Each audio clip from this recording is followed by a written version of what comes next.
This year's Badminton Horse Trials were destined to be a classic, and as the first day of dressage began, the dramas of the competition had already started to unfold. Virginia Leng's Master Craftsman was amongst 16 of the 101 entries who withdrew prior to the first horse inspection on Wednesday. Then, following the failure of Glen Abbey and Mark Todd's ride, Welton Greylag, a strong field of 83 horses went forward to compete for the Whitbread Trophy. This was the 31st and last year of Whitbread sponsorship, and there certainly were smiles all around as everyone relished the prospect of competing for a record £15,000 first prize. Murphy himself, with Ian Stark, performed their test early on the Thursday morning and had to forfeit 2 marks by halting to salute at X when it should have been I.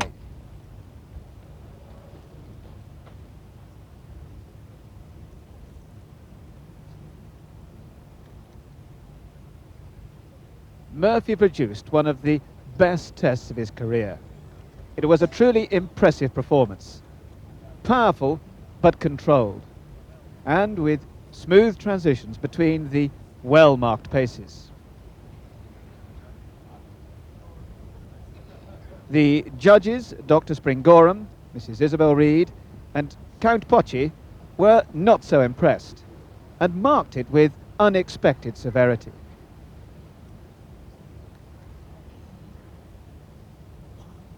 Murphy's temperament in this phase has always been a little suspect, but as he grows older, his talents are more obvious.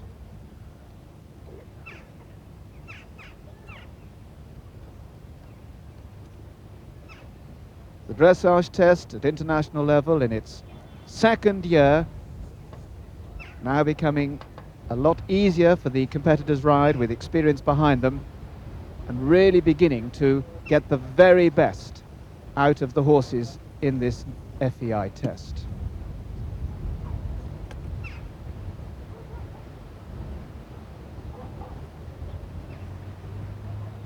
The tremendous power of this horse really being executed and performed to both horse and jockey's capabilities, and that's what it's all about. It has to be performed at the moment, on the day, to get the best marks. And that's what Murphy did.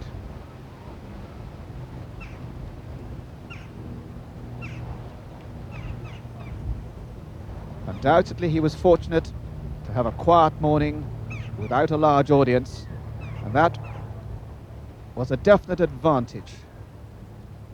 But horse and rider grabbed it with both hands.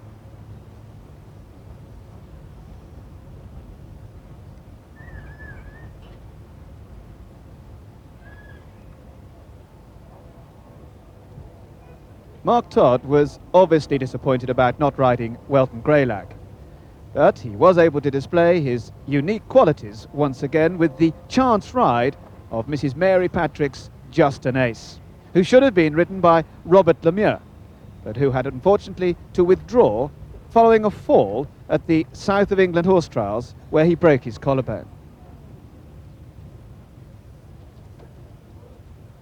A horse that's already shown a lot of good ability, and so with the capabilities of the double Olympic champion, a lot was expected. A horse that comes to Badminton for the very first time, but with quite a lot of experience behind him, and with the marvellous capabilities of this rider, equally at home in the dressage world as he is indeed in the show jumping world, and of course across country. No better person to give this horse a good ride and at the same time fulfill the potential for the future.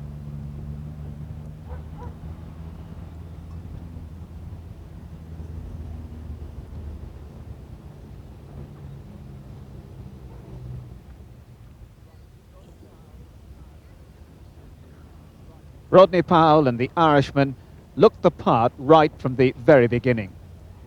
This horse, having previously competed at Badminton on 4 occasions, 6th in 1987, 13th in 1988, and then 3rd when ridden by Mark Todd in '89, and then again 6th last year.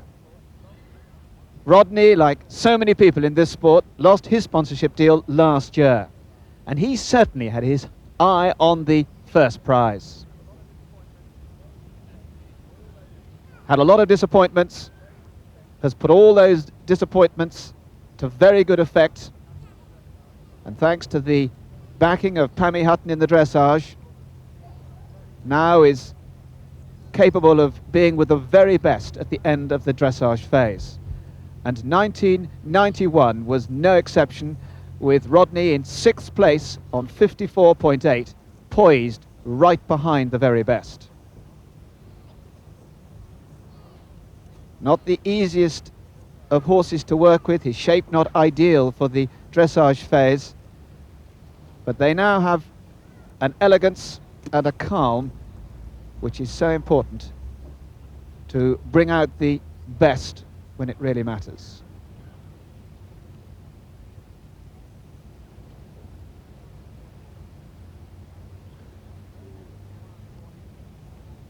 He too had the benefit of a quiet morning, riding his most experienced horse first.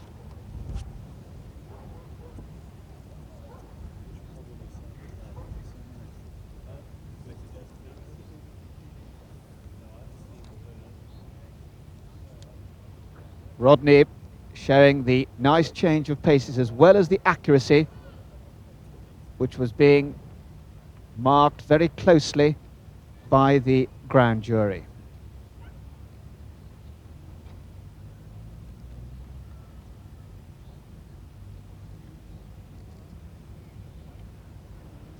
The short grass, quite damp on the first morning, which provided the odd slip.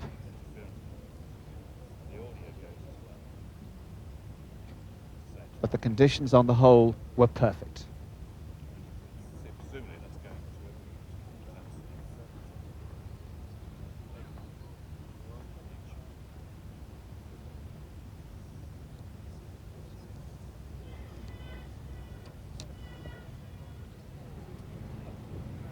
"11 nations in all competing at badminton, and a strong challenge from the United States of America.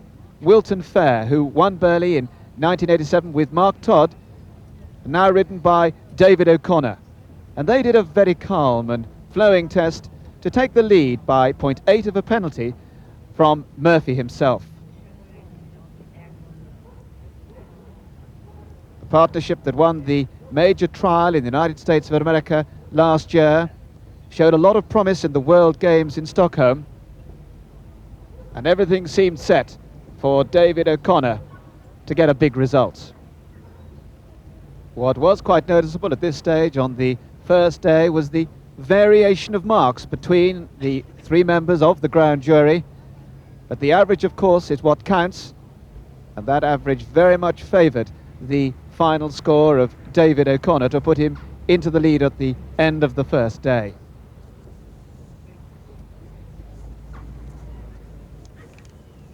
A very consistent outline, smooth changes of pace, and good rhythm.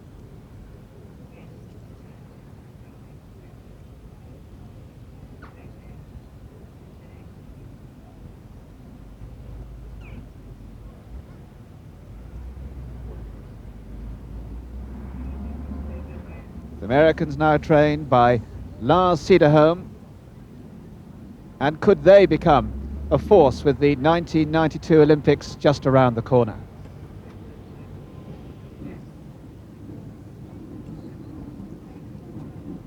So indeed, the marks at the end of the first day were all very close, of all the horses that had competed on that day, as reflected in the top leaderboard. David O'Connor with the narrowest of margins over Ian Stark and Murphy himself. Mary Thompson, a good performance from the young King William, very much in touch, as well indeed some of the favourites. Rodney Powell and the Irishman, less than 3 marks behind. The young rider from Sweden, good performance from him to be right in touch. And of course Mark Todd breathing down the necks with just an ace. On the Friday, conditions had improved. It was windy, dry, but fairly cold. Troubleshooter and Helen Bell, though, gave an excellent display, and they took the lead.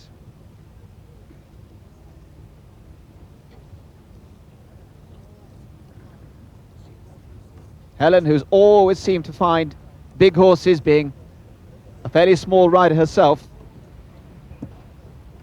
but with the enormous help of Rachel Bayliss, she really has got the best out of this horse in the last 2 seasons and produced the best when it mattered for this year's badminton.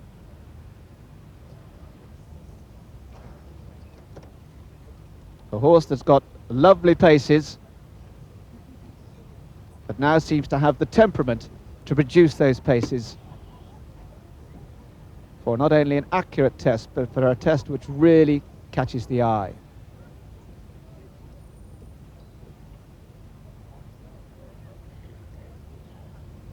On the second day, there was considerably more atmosphere, and several of the fancy competitors suffered from that atmosphere with performances that were a little above themselves, to say the least, but not Troubleshooter.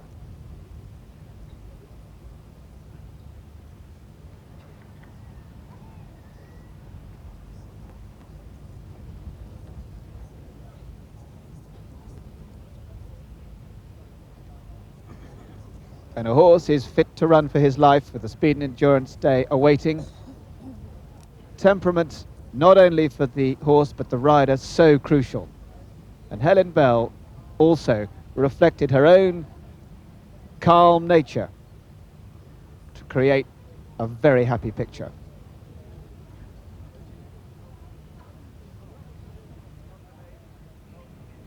Well, Troubleshooter did not remain in pole position for very long, because Mary Thompson and King Boris put in the expected polished performance. Much was expected of the British Open champion, having just been pipped at Burghley, Boris having shown extremely good form in the lead-up to badminton.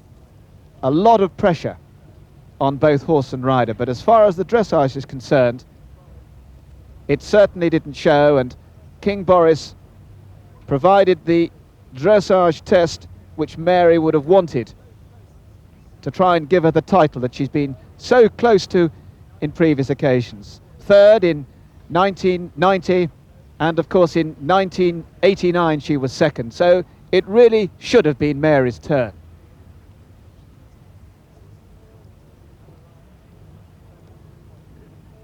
Another rider who has suffered so many disappointments has always come up smiling, and probably not many people who would deserve the championship more for all the work that she puts in.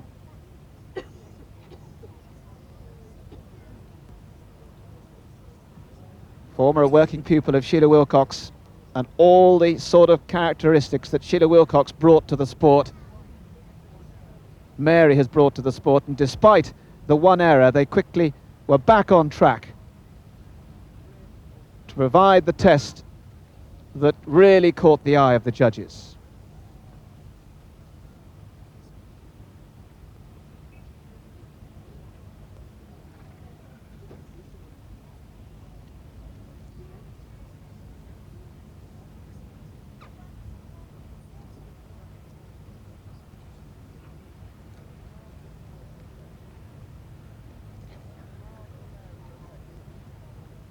So a smile from Mary reflected that she was well pleased with Boris's performance.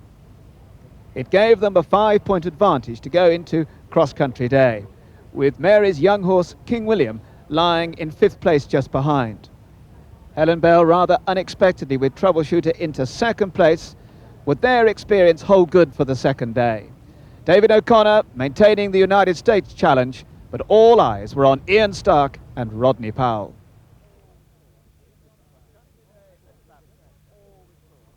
Cross-country day at badminton always draws a huge crowd, and this year was no exception. Hugh Thomas had built a modern course, yet one still full of tradition. 6 times badminton winner Lucinda Green had a good look round and gave her opinion as to how some of these daunting obstacles could be jumped. This, in my opinion, really is badminton again.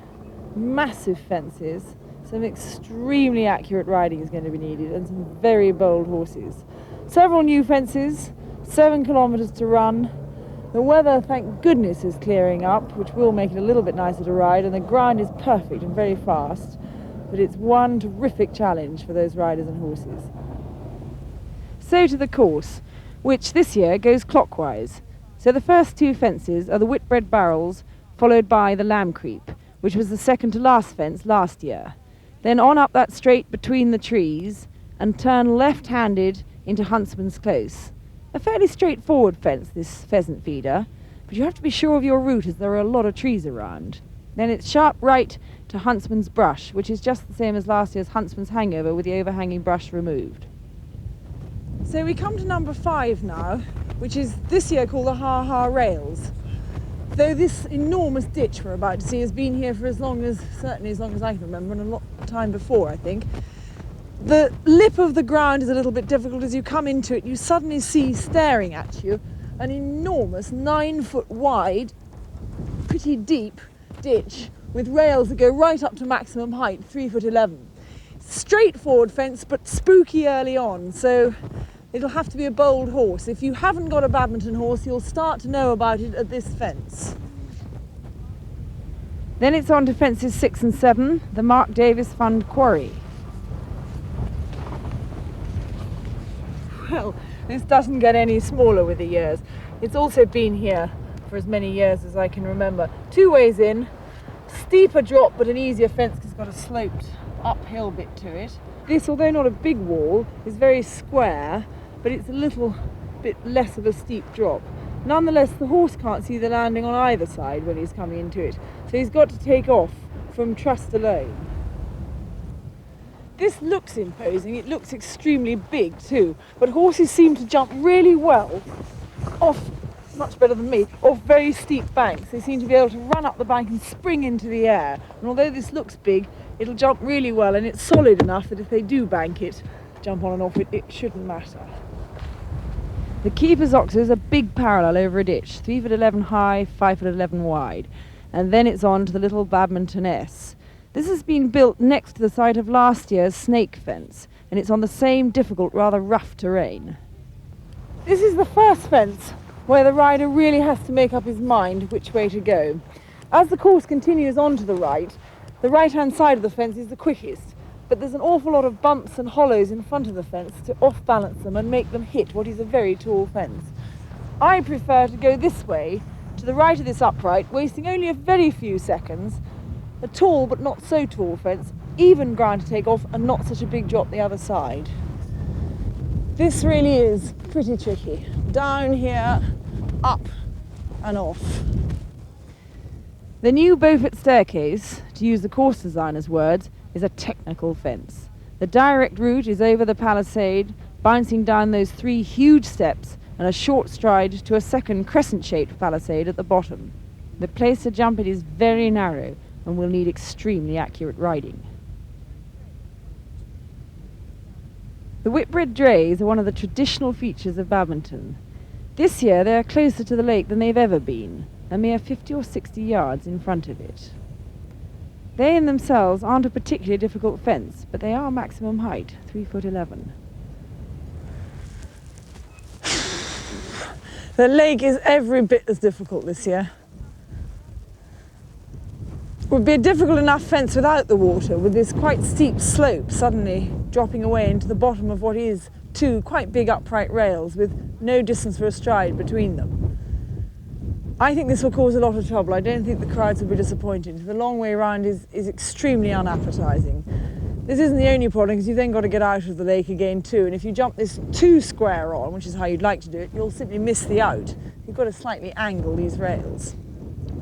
And if you hit a rail when you're jumping on an angle, it turns you over very, very smartly.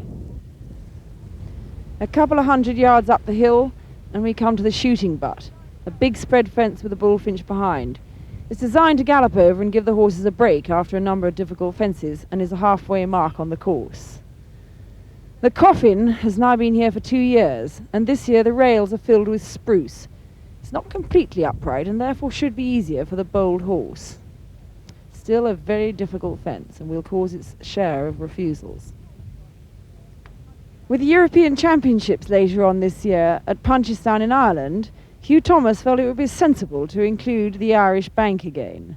The rails onto it and rails off should make it jump pretty well. On down the straight track and a right turn into what is a new fence called Henry's Corner.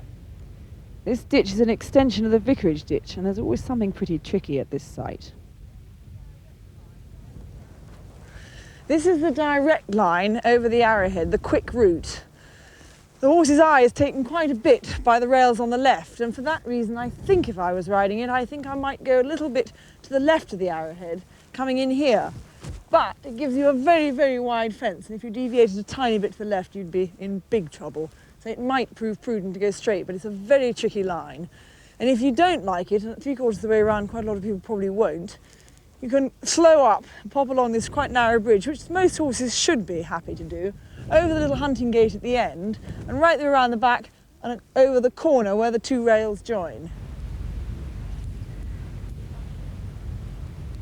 The Vicarage V is unchanged. This is one of the truly famous badminton fences. The long route on the left over the rails and a quick way across the corner. The Vicarage pond is big and solid and is a maximum height fence into water.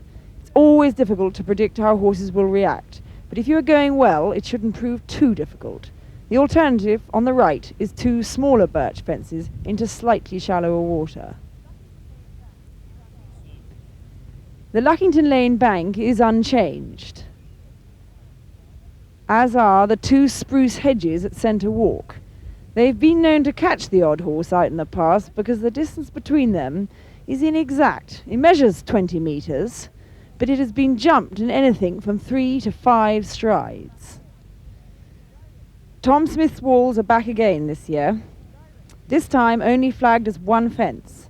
The direct route is over the corner, and I am sure that a lot of riders will take this, as the long way round is very time consuming, over the small one, which is not an official fence, and then all the way round to jump the actual fence itself. Then it is back and over the Luckington Road again. Two routes here. The first, and certainly the longer, with 3 obstacles to negotiate rather than 2, is a 5-barred gate, followed by the road crossing of a large oxer onto the road and a hedge out. The quick route is on the angle. Never easy on a tired horse, but the white flag on the second element has been moved 4 feet to the left to encourage riders to try this way. The footbridge is unchanged from last year, but of course jumped in a different direction. On the right is a vast parallel over the ditch. The alternative being the ditch, followed by a bounce set of rails. And then it is on to the last of the new fences which really need thinking about, the wayside inn. The approach looks muddled, as the park fencing not only blocks your view, but hinders your approach if you wish to take the easy route, which either is rails on the angle or a bounce by taking the fence straight on. The corner is huge, the maximum allowed under the rules, and a complete right angle. It'll require bold and accurate riding. And then there are just 3 fences to go before finishing the course. At 28, the Deer Park barrier, a wooden wall filled with brush, with a large ditch in front of it. On then to the penultimate fence, the stick pile. It's definitely in sight of home now, and it's a maximum height parallel of tree trunks. And so the last, the Whitbread bar. It always seems, sadly, to catch 1 or 2 people out. It's upright, maximum height, and certainly needs respecting. The speed and endurance test is divided into 4 distinct and independent phases. The test is designed to prove the speed, endurance and jumping ability of the true cross-country horse. The 4 phases follow one after the other, with just one 10-minute halt to allow for the horses to be inspected before the cross-country course itself.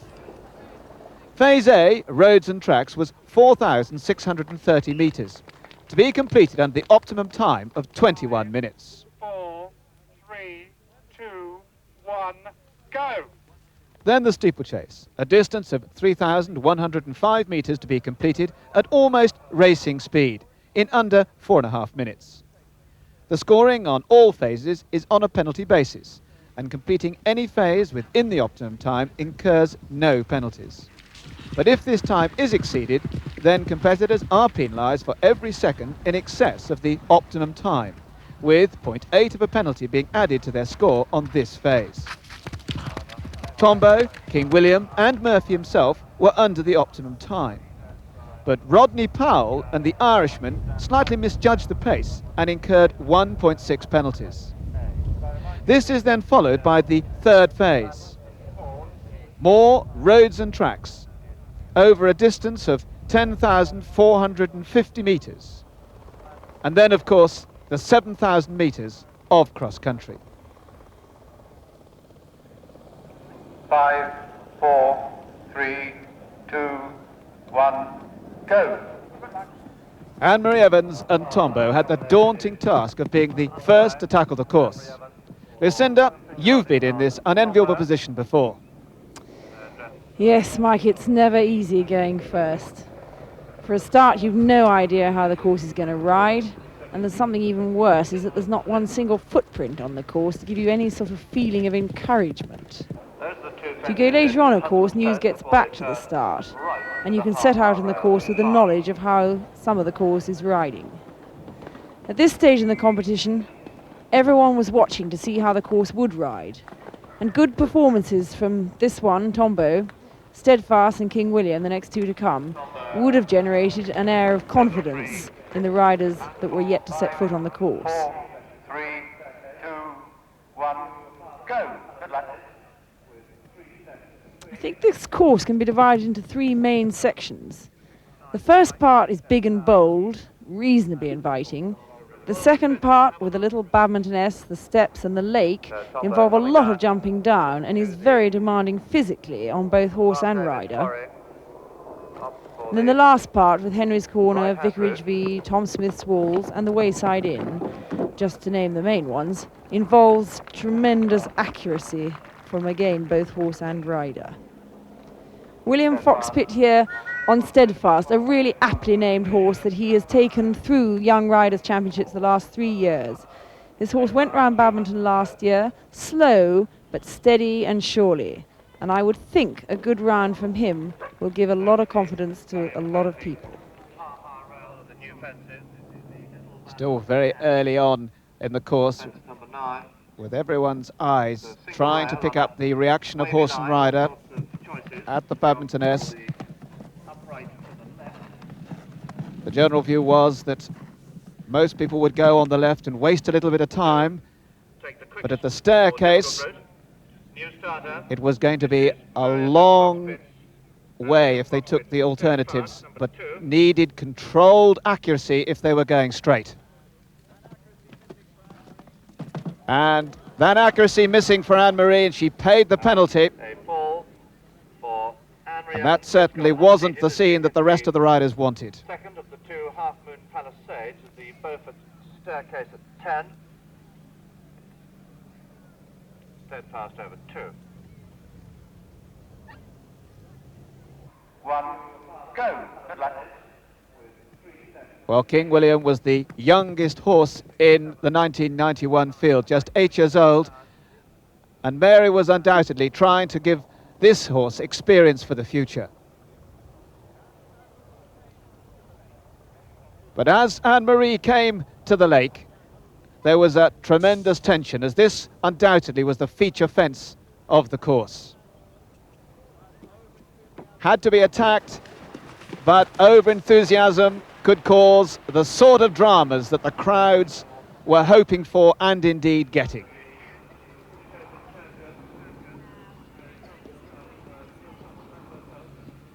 King William, one of the bright prospects for the future, as Steadfast gave the first example of just how the badminton lake should be coped with. William Fox Pitt showing that his experience in the juniors and young riders have really paid dividends. This is his second badminton. Rides that very coolly, and it certainly looked at that stage as if the coffin was going to be a little easier. The Huntsman close fences were thought to be the fences which were going to show just how the horses were going to cope with this. Quite a sharp turn. Oh! And although the conditions weren't that greasy, for some reason King William lost his hindquarters, and sadly Mary Thompson was down in the penalty zone for no fault of horse or rider. 60 penalties it was. Well, the cool head of William Fox Pitt decided to go the more popular route at Henry's Corners, and even in those early stages it was very obvious that that bridge was quite spooky. Added about 10 seconds. Well, there was no doubt that the course was already posing major questions. But there's always an air of anticipation when Murphy himself comes into the box. Horse and rider looking as relaxed as ever, and the American Cherry Roller Gag had certainly done its stuff on the steeplechase, but would it on the cross-country? As he came into the starting box, one wondered whether his Stockholm experience would diminish his enthusiasm. 3, 2, 1. He'd had a great build-up into the one-day events, and as they started, horse and rider looked ready for the occasion.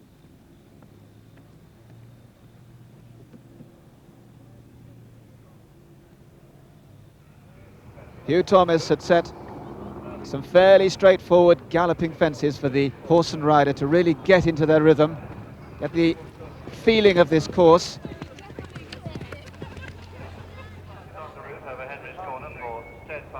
And certainly it was predicted that the fences through Huntsman Close would predict how the rest of the course would ride. And if Murphy should struggle through here, how would the rest of the field cope? But he makes those big fences look easy, and so he headed to the quarry. A little easier than former years, but already a picture developing that the big log pile out was going to create more problems than was expected. And indeed Murphy himself not as fluent as he might have been.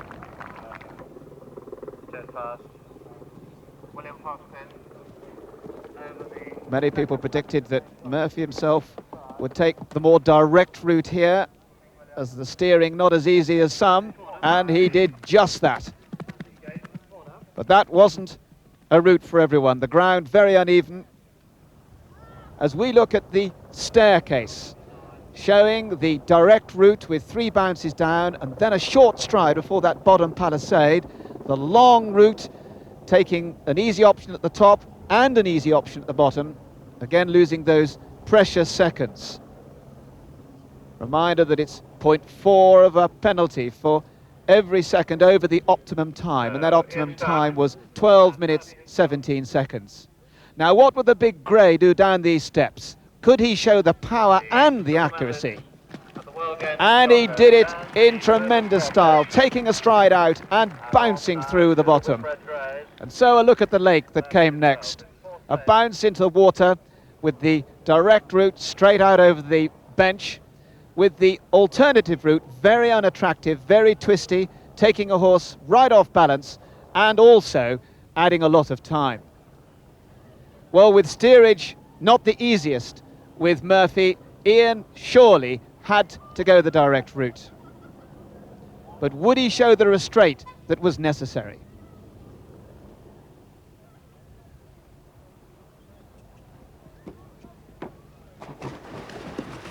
A lovely touch of both restraint and boldness that was just required, and he was beginning to make this big track look easy.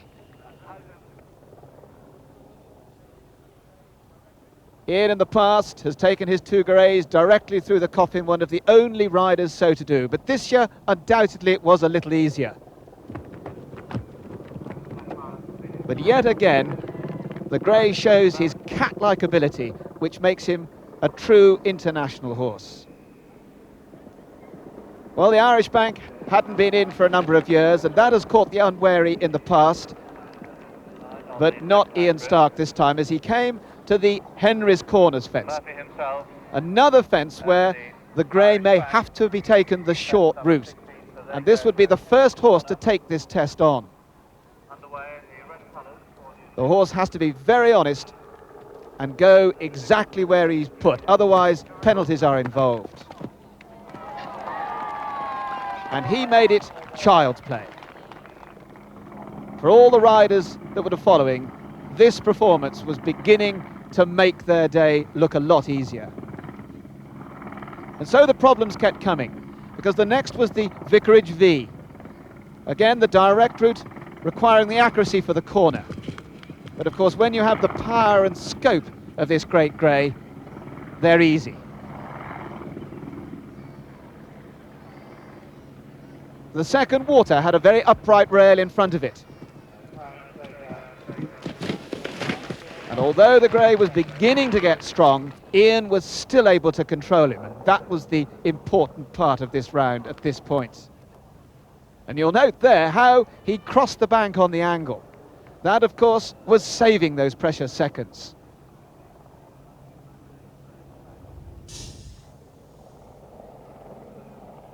Now, this is the stage of the course when in the past the grey has begun to take control. These fences are comparatively easy, but there he took 2 strides when normally there are 3 or 4. So to the talents of Karen Straker and Get Smart at the Quarry. A great cross-country horse that had a very confident start. Tom Smith's Walls back in, and the corner was the approach.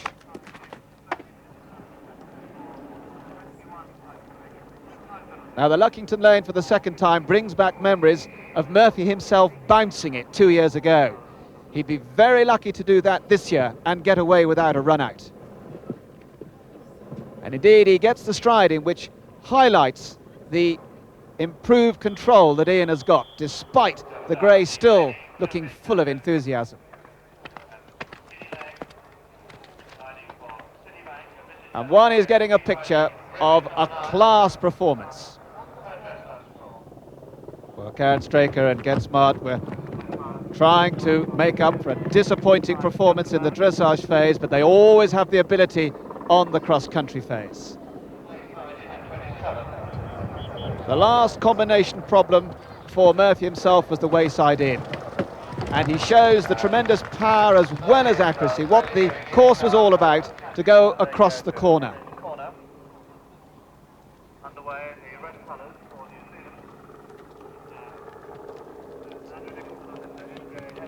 So Get Smart shows just how the staircase should be done.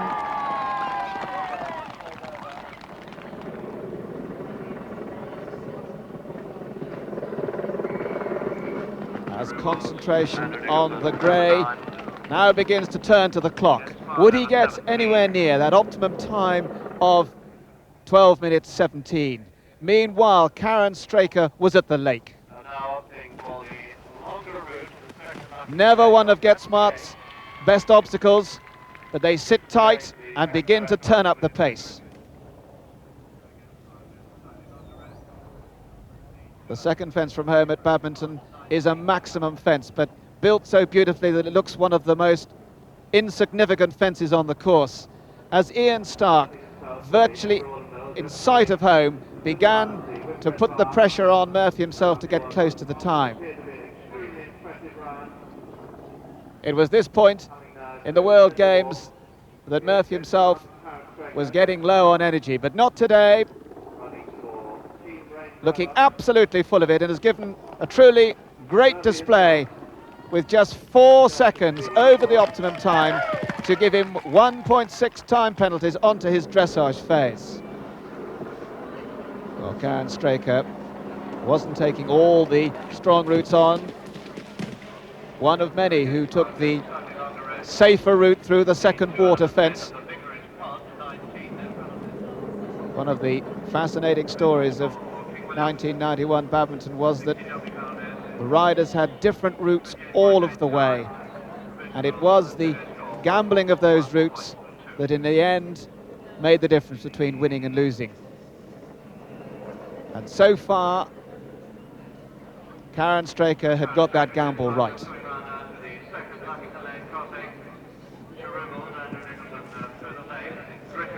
Their performance in Stockholm had been a little disappointing, but they look in great form as they go to the last combination with an enormous leap. Stride for home. Meanwhile, Andrew Nicholson had already been in considerable trouble with Skarubles. And with a refusal at the second water, they retire. As in the box, Virginia Lang and Griffin have their chance. A chance to prove that this horse really is world class. There's always been the doubts, and his performance in Stockholm was, of course, disappointing to say the least. The first half of the course he coped with. But then things began to go from bad to worse, and the horse's enthusiasm began to be in question. And as Ginny came to the second Luckington crossing, the picture became all too clear. Despite a winter of hunting, he really wasn't the top-class horse that we'd all had hoped. And indeed, one wondered whether the swap of Murphy himself and Griffin had been in Ian's favour or in Ginny's favour. An unusual sight as Ginny retires, raising her hands. And so often at an international competition, the top riders have two horses, and so they come at the very beginning and the very end. And this year, Mark Todd comes with just an ace at the very beginning. A horse that he's reputed to have only jumped the first cross-country fences. He jumped the barrels at the Whitbread Championship.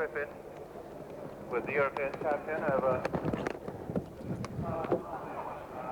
Now, a young horse, when he comes to badminton, has to overcome the awkward moments. And he's had one or two awkward moments in the early part. Will he overcome them? Rather pitch Mark Todd up his neck, down the steps, but Mark Todd, the true champion that is, sits up and balances the horse beautifully. But how would they cope with the water? The answer was they grew in confidence and both began to ooze potential.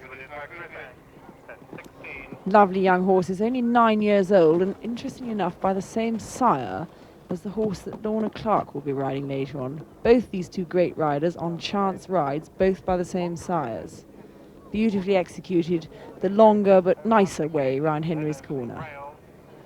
And now coming into these rails that aren't flagged, they don't have to be jumped before the wayside in, but if you fall at them, you're in the penalty zone, so you still get penalised, and through what I think will be the most popular route of the wayside in. And then it's my husband, David Green, and Ugly Mug. A New Zealand-bred 9-year-old, show jumped to grade B standard. He's only been eventing just under 2 years, so this is going to be quite some test for him. He's a terrifically brave horse, very sensible, looks what he's doing and jumps. Coming in now to the Beaufort staircase. Very difficult fence to jump for the rider as much as anything. Those steps have a sort of electrocuting effect on your seat and unbalance you. And David sits a lot tighter than Mark Todd did there, and that's a good ride through. Coming into the Vicarage V, steady, accurate. Horse makes nothing of that. And then he comes around and bravely, I feel, tries the big fence into this water. Balances him, keeps him steady, sights the fence and rides him forward. Ugly only sees the water at the last minute, but that was the last little mistake that was made, and they both went on to complete a lovely clear round. Then Mystic High, the 12-year-old mare that Bruce Davison brought back into competition after she'd had a spiral fracture of the forearm and been off for nearly 2 years. That's surprising, jumping the slow way down the staircase. Look at her, taking a little stride in the middle, straight up. Beautifully executed, despite that rather surprising first route. Over the drays, and now to face up to this lake. 12-foot distance, a bounce, keeping the foot down on the pedal, beautifully in. No, he jumped in too straight. The mare had no chance to turn, but that proved to be the only mistake she made the whole way round the course. 2, 1, go. Good luck. So Rodney Powell set off knowing exactly where the problems on the course were occurring. The horse, with all the experience, it could have been the chance that he was looking for to get all the frustrations and disappointments behind him and actually win the big one. 1.6 penalties on stage B. They now go to the A third. really confident start over those big early fences must have set him up.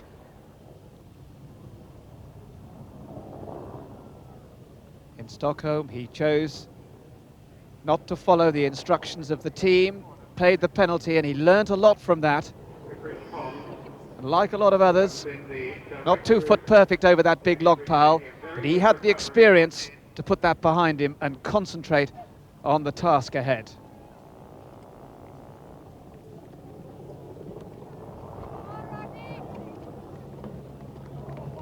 One of the local contenders for the title, a lot of support around the course, willing him on. 14, Olympic Bristol's bronze, owned by Mr. and Mrs. D.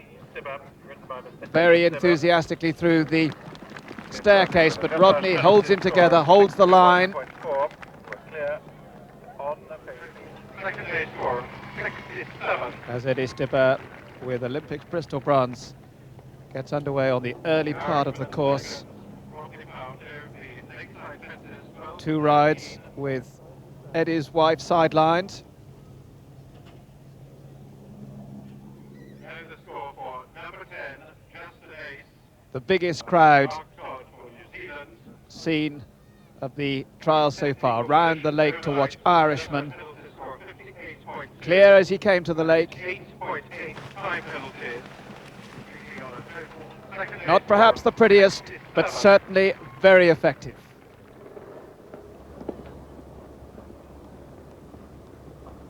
Although it's still very early on in the competition, Rodney at this point going quicker than anyone had gone before him, Through the coffin, 15. and that certainly reflects the confidence that Rodney has.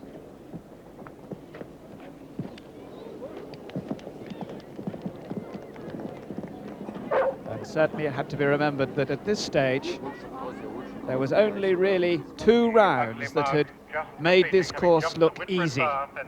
Who is this? Certainly the direct route had to be taken here if time was on Rodney's mind. Pops across it, pecks a little, but really never looked in that much trouble. Go. Good luck.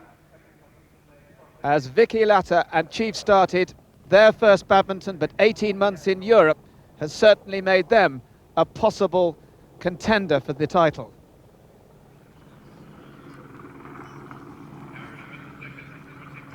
Very obvious at this stage that cross-country is going to be the big influence in this year's winner, and Rodney Powell, interestingly enough, didn't take the gamble of going the corner at the Vicarage V, reflecting again, as we said earlier, that the riders have got their different gambles. They know their horses, they know the way they go, and that's the important part of this competition. Knowing your horse and reacting accordingly.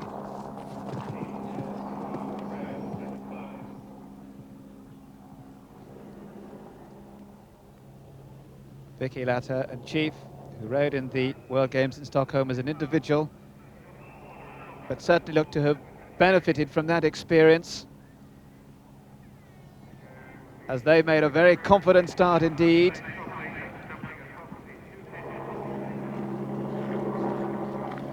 And confidence was still the name of the game as Irishman and Rodney Powell across the corner, all the short ways except the Vicarage V at this point in time. And the Luckington Road, the short route again. The route that you've heard has been changed and looks to be working.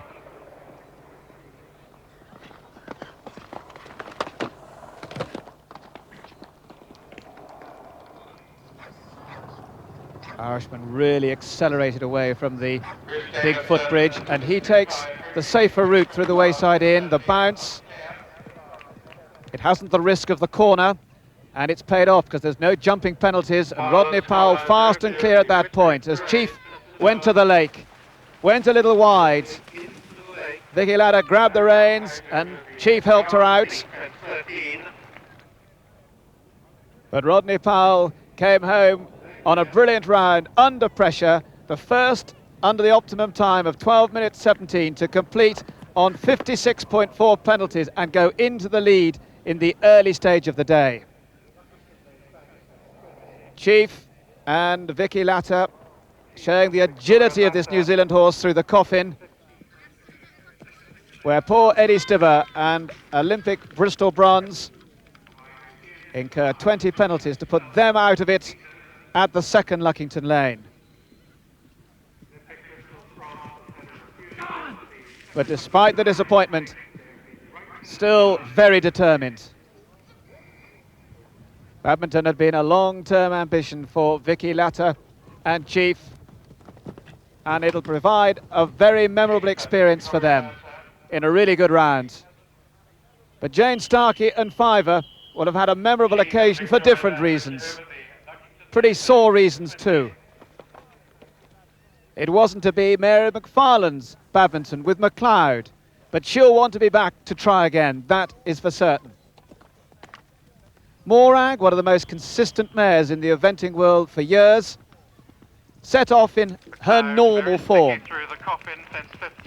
But an uncharacteristic mistake spoilt an amazing record for her at Badminton. Morag approaching the lake. Just hit the first bar and she was almost in full sail out to the lake, but it was outside the penalty zone and 20 penalties to tarnish an otherwise perfect record for this great mare.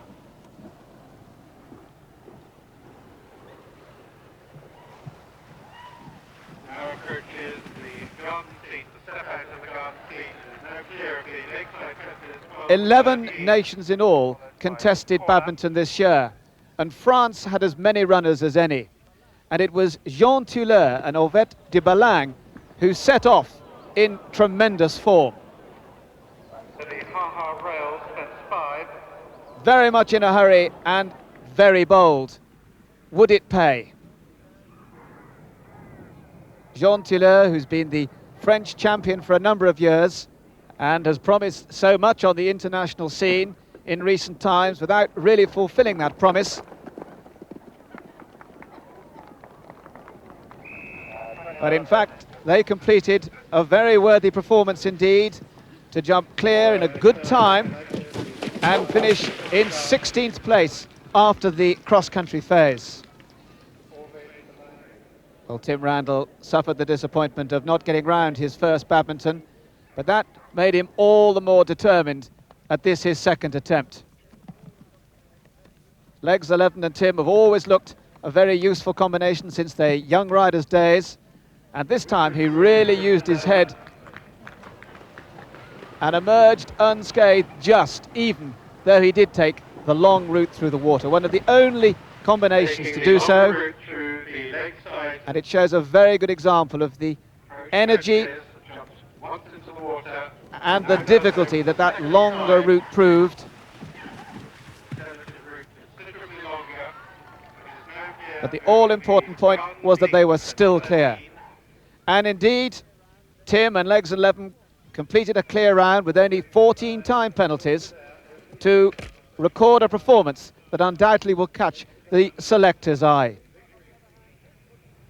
Francis Hooper, on the other hand, wouldn't have caught the selector's eye. Neither of them too sure whether they wanted to get in, and in the end, they both got wet. Harlan's Comma and Amanda Winter had struggled to a clear round around Badminton last year, but this time neither of them enjoyed their experience at all.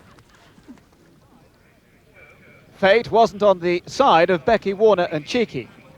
They had survived an objection in the dressage, ran out of the penalty zone here at the Vicarage V, but were later to be failed at the final veterinary inspection to end their badminton. The whole competition was packed with incident, as the young Swede Stefan Lidback showed us. Lucinda. Yes, that is badminton. 2 years ago, this guy was European Young Riders champion, and now he's on the floor. Vindaloo and Miles Russell, they've been round here a couple of times before. He's an older horse now, 15, ran in the European Championships at Burley 2 years ago. And he still seems honest and good to Miles's direction. Coming for the Lucky Lane, going the quick way. If he's a little bit tired, it could... Oh, he stood off a long way there and completely lost Miles. And Miles really had very little chance to keep him on line. And here, Rachel Chaddock and High Strider. Kicking a lot to get him in here, and the odd whack, well ridden. But she's way offline to get back to the out. But at least she got him in, and I have to say, looking at the way she rode in, I think that was her biggest worry. See how deep that water gets. Logical Song for France. Another reminder. That, as the Daily Telegraph said, is a pretty illogical entry for Logical Song. But both survived, although it took them a few minutes to get back together again.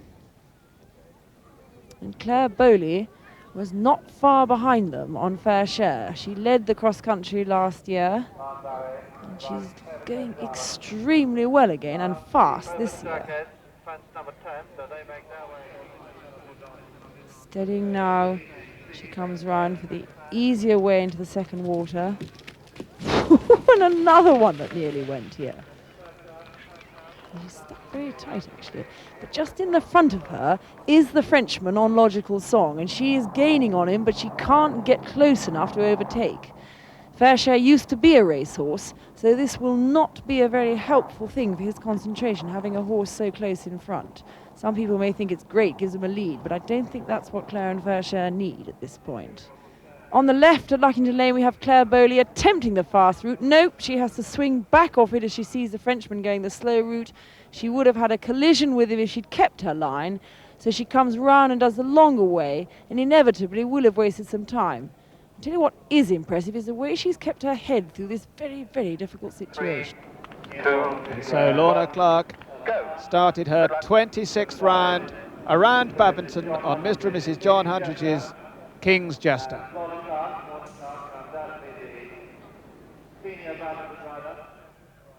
Claire Bowley, who confirms her cross-country skills with a second great round across country on Fair Share.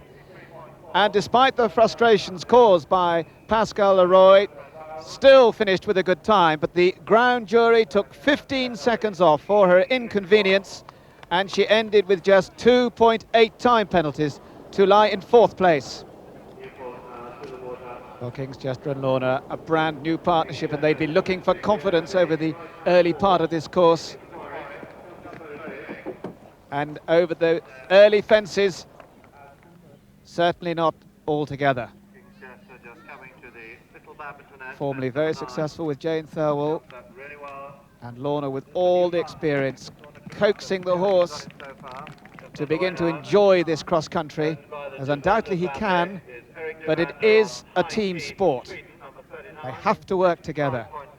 And the staircase would certainly find them out if they weren't.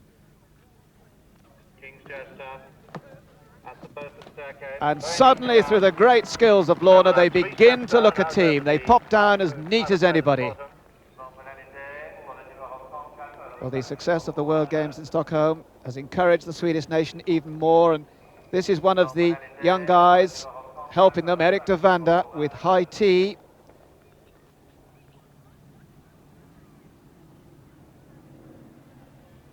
Having gone down the staircase, can Lorna get King's Jester to pop in and out of water with the same confidence? Always those